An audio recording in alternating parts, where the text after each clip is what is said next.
I'm Omegar. And we're Alpher Omegar. And this is Alpher Omegar's Refit Review, the original series, pilot number 2, Where No Man Has Gone Before.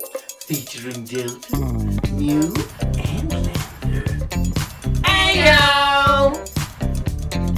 So, as the men said, today we're going through the second pilot of the original series, Where No Man Has Gone Before. No man. So, previously we went through the cage, and the differences there, what would you say, between Jeffrey Hunter and, William Shatner? What did you think, between the captains specifically? The captain, I mean, both I think were good captains. The first, I mean, with the cage, it was far more captain-centric and about the captain's development and really sort of introducing you to who the captain was as a character, kind of right off the bat. Whereas with Kirk, there wasn't so much introspection with him. It was just, here's Kirk, this is what he is, and then he was faced with some sort of, moral quandaries, and he definitely did, have to do some thinking, but it certainly wasn't the level of introspection of Pike. But certainly, I mean, he was a lot more in the action. I mean, Pike tried, but to fight, but there wasn't really any fighting he could do against the Telosians. But Kirk really got to, battle roll and. See, now that's an interesting perspective, because as someone new to Star Trek, and I think that's generally what people think. I sort of have a different perspective on it, though. And mine is that, Kirk, while he has this reputation for being brash and shooting from the hip and that sort of thing, when you actually compare the stories, in the cage, Pike was like, I'm going to solve this by being angry and violent and going to my baser instincts. Sure. Whereas in Where No Man Has Gone Before, you see a lot more action in the episode, but and Kirk, ends up actually fighting and winning, in the final battle against Gary and all that. But at the same time, he, the entire way through, actually wants to do, the more humane thing, the more peaceful thing. He wants to try to reason. He does Gary. try to reason more with them. Actually. Yeah, all the way through. It's why, some might even say, to a fault he does that. Very true. Whereas Pike was, tried to solve it by just being. He was very quick keeping to himself He's angry. far more. I mean, he definitely. I guess because definitely far more of the intellectual in that. I mean, Spock was the one saying, "Hey, we've got to kill this guy. Hey, let's get rid of him." Yeah. So of course the plot of Where No Man Has Gone Before, Kirk's friend, and another crewman, another crew, Dr. Elizabeth Dana. Get when affected. they're attempting to cross the Great Barrier to exit the galaxy, and they encounter a probe from the SS Valiant, some 200 years old, and which would have put it at 2166. No, this is 2266. That would have put it at 19. That's 2066. Yeah, 2066. Something like that. Yeah, but that's within 2 years of first contact, so that would be odd. But anyway, so minor inconsistencies with the timeline. It's certainly not timey-wimey. No, anyway, but so they are attempting to cross the Great Barrier, and they encounter this unknown force, and it ends up Gary and Dr. Elizabeth Dana. And so they begin. Well, Gary really begins to exhibit these strange things. Number one is his like eyes are tinfoil eyes. Silver tinfoil. It was pretty. It was an odd effect. Did I you don't know notice if their pupils was? They did have like a tiny, It was like the tiniest pupil. I mean, they might have been disturbing like effect. contacts or something. I don't know, but it was a disturbing effect. Oi! Mew's on his cat tree. Anyway, so yeah, it was kind of a. It was pretty creepy. I mean, but still not quite as creepy as the on the Telosians. I'll give you that. So of course it did have the updated visuals in the. Yeah. So a note: we are watching the HD revamp to introduce him.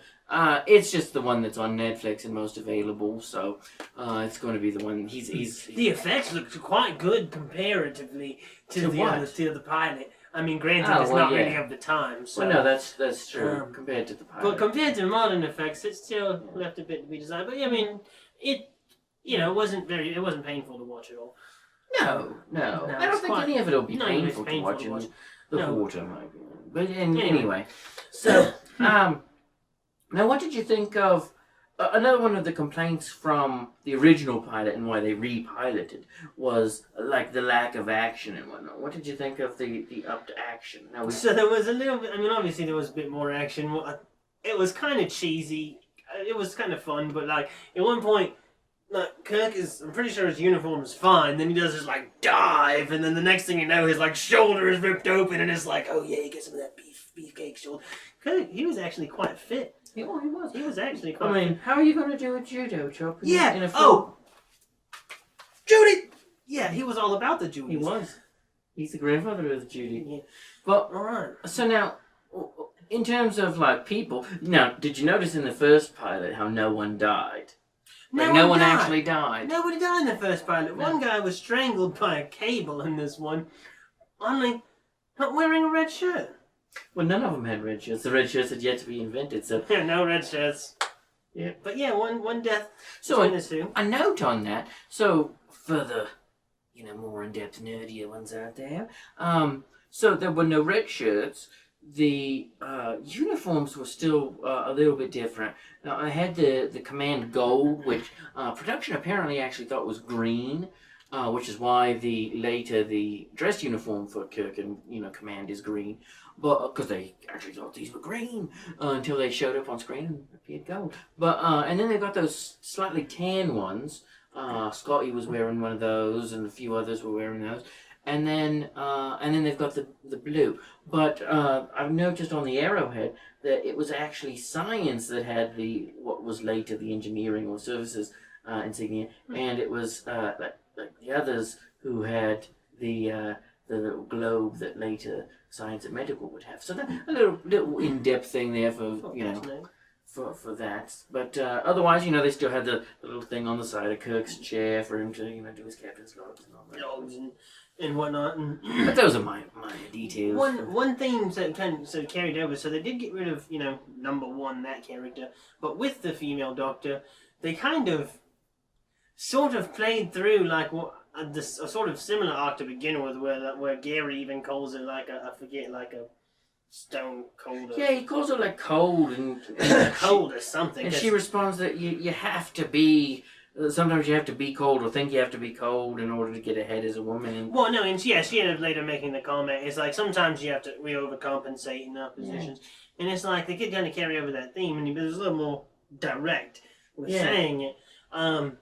But my only complaint with the episode is that it felt like it should have been a story that played out over a longer. Maybe a few episodes, a couple of episodes or a few episodes. Building up Gary's danger. Well, where he actually did return to the bridge and to the crew and then over time it just started to really started to develop. But I mean, it was still an interesting different take versus, oh no, you can't possibly learn our powers of illusion. Your people will destroy yourselves as we have. And then it was interesting that they took the notion, the cerebral notion of, hey, you might go wackadoo with these powers, and then instead of talking about it, they did the old trope of instead of talking about it, actually do it. And they actually showed Gary having these extra human powers and going, kind of crazy. And Kirk made a very valid point when he was trying to reason with the Doctor. He was saying, but will he have gained the wisdom of someone who has lived for 1,000 years and gained these abilities? Does he have the wisdom that people would have gained after living for 1,000 years and gaining these powers slowly rather than... And that was actually one of the Telosian's specific points, was that we have much more lengthy lifespans than humans, and so we would be able to guide the humans to, a greater understanding of how to use these powers once they gain them on Talos. But here they, Gary just and Dr. Dana. But now she, I presume, if she had been allowed to continue on and to come to the greater effects to the of power. She would have been just as power hungry and mad as Gary. Mm. But, There was still some reasoning to be had with her. Yeah. And then, of course, I do kind of wonder why they don't just leave.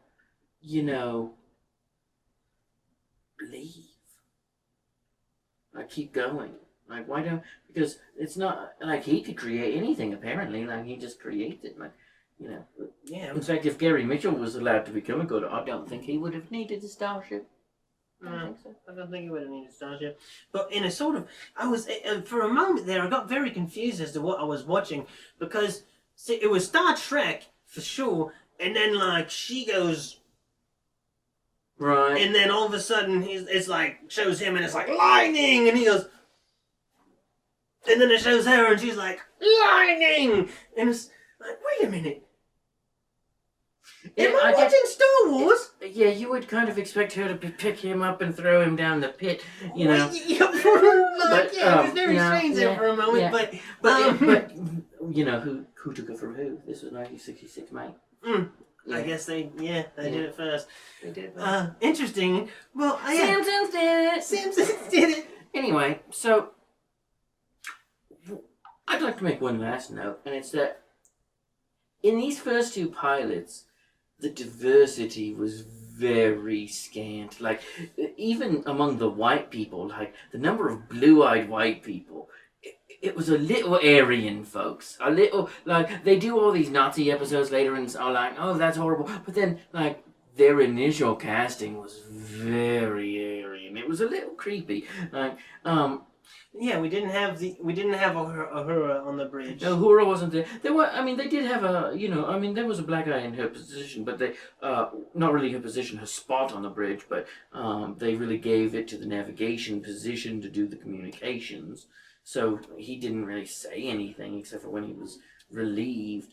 And then women were definitely given a back seat again, of course, like the yeoman just like once again, like, you're in the way, like, you're in the way. It's like it's really frustrating. Calls it the to wrong see that. name. It's like Smith, sir. But no, it's Jones. It is kind of funny that it was Smith and Jones. Like, her name was either Smith or Jones, and he called her the other one. But that's kind of funny. Yeah, so, but I mean, she was very assertive about, look, man, I'm supposed to be here. Right. Well, relax. She was. Bro. You need to relax. Bro, you need to relax. Kirk, you need to relax, bro. But, in the end, I think, Sulu was there, but he was in a different position, which was, ultimately they brought him onto the bridge. So it was nice after the pilot to see, that they mixed it up a little bit, added the red uniforms, made it a lot more, exciting on the bridge overall. So I think the improvements that are to come definitely are all for the better. But I do think that the improvements, personally I think that Where No Man Has Gone Before is far superior to The Cage. What do you think? I kind of actually like The Cage a little bit better. Maybe because I have more kind of references maybe for it, like in terms of... For The Cage? For The Cage, kind of. Like with the animated series episode that sort of is very close to... Oh, you mean not references necessarily to it, but references to the themes. I guess, of it. Yeah, sort of. I just have more things to more relate it to. Right. Well, that's interesting because I was thinking when I was watching When No Man Has Gone Before how much that was a theme that they kept using, like meeting the god creature, but trying to find the humanity. Like even with Q, it's meeting the godlike creature, but Q kind of almost like Data or Spock is searching for his humanity, but is disgusted at the notion of searching for it. But then in Star Trek V, you got this guy has godlike powers, but and then you got like later in the series Apollo. I mean, there are all sorts of these godlike figures, and so that theme keeps coming up. So for me, I've got more of a referential connection to When No Man Has Gone Before than I do The Cage, because that sort of cerebral thing you might find, in like the motion picture and other things like that. But all part of Star Trek, so it's interesting. Still, it's still not like the crew is, because I mean, even I have minimal experience with the original series. Like, I still know like the crew of the original series, so it was really weird seeing Sulu not in his position, the lack of in the blue shirt, and the blue Spock shirt, Spock in the yellow. So I mean, all that kind of threw me off a little bit. So, but I mean, overall, not even there. No, Chekhov's not going to be there for a while. Chekhov is not an original series. Oh, I didn't know that. Yeah, they bring him in, later. But, do you have anything else on your mind? I You don't need to do a meld of any No, I think we're good on that one. Well, until next time when we jump right into the man trap. Which was so a note on that. We decided to review When No Man Has Gone Before instead of the Man Trap, because When No Man Before was the second pilot, and there are differences between it and the rest of the series, and the direct comparison between it and The Cage seems more appropriate. So even though it aired as the third episode, we're reviewing it first, and then we're going to review. So now there's one thing, like the Doctor is different between this. Oh yeah, it's pilots. That's correct. Is Bones in? Bones will be in the rest. Bones is on the rest. Yeah. It's a little weird that they put this actually as, I think it was episode 3. Episode 3, when it's completely different Doctor just comes and then he goes away, right? Is he there anymore? No, he's gone.